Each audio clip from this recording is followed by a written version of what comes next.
The big book of Where's Osama not even opened when the National Security Advisor Condoleezza Rice met with Britain's chief foreign policy advisor only 6 months after the September 11th attacks. What they discussed instead, regime change in Iraq, and evidently not for the first time either. That just one of the revelations in what has now turned into a series of so-called Downing Street memos.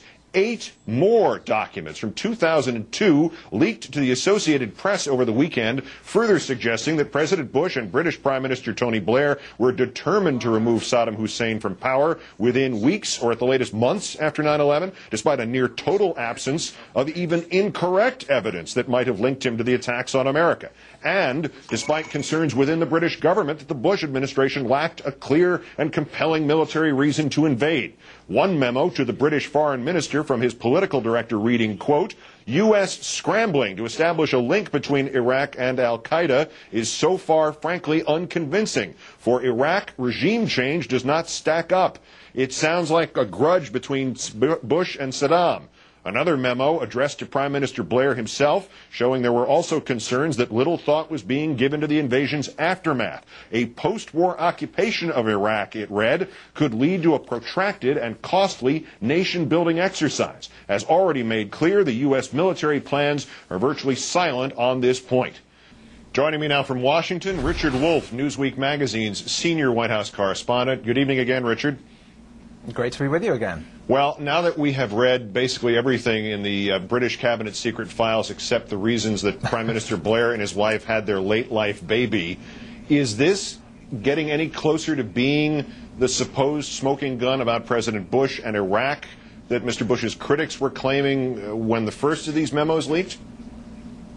Well, it does depend on what you call a smoking gun. If you remember originally, a smoking gun was supposed to be a mushroom cloud, and we're certainly not at that stage now where a smoking gun is out there that proves conclusively that, for instance, what we're really talking about, that President Bush and Tony Blair were lying, that they knew this information, the case for war was wrong.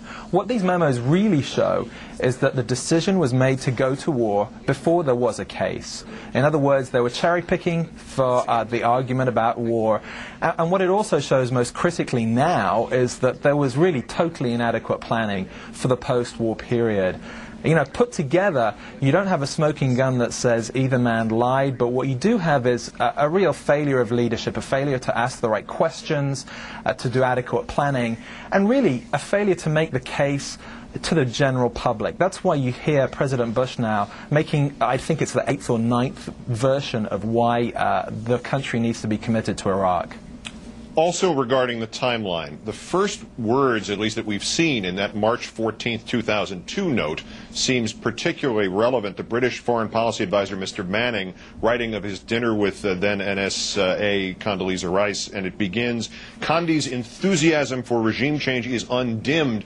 I mean, that implies, doesn't it, that the U.S. was cherry-picking, shopping an invasion of Iraq, not just in March 2002, but if she had undimmed enthusiasm, then it implies she was shopping, cherry-picking appreciably earlier than March of 2002. Right.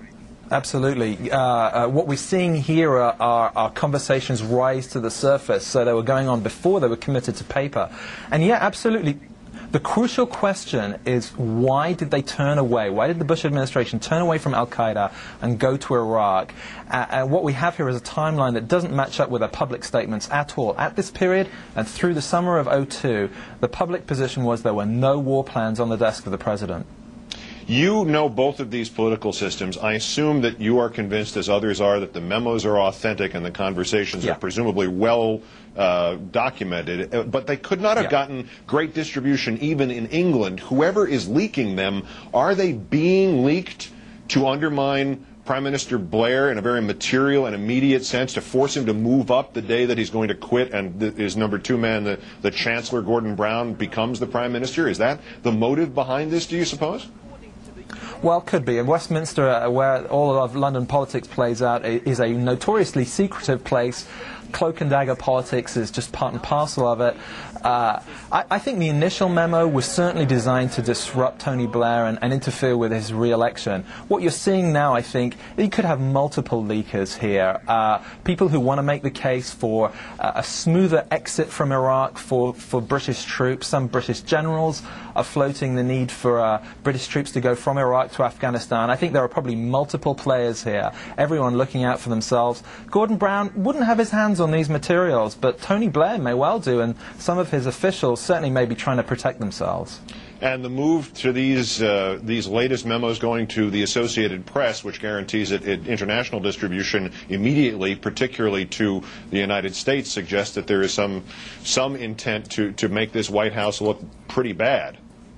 Well, there have been really a lot of tensions all the way through, and some of these memos get to that, but there are tensions on the ground right now, as there have been throughout the whole occupation, about the military tactics, the political future. I'm afraid there are a lot of British officials in the military and political leaders who feel that they have not been treated with adequate respect, and they haven't got the punching power that they deserve as such loyal members of the coalition. So there could be a lot of disgruntled people out there who want to leak just for that purpose. An extraordinary story, and maybe we haven't seen the last of the documents. Richard Wolff, Newsweek's senior White House correspondent, thanks especially for your time tonight, sir.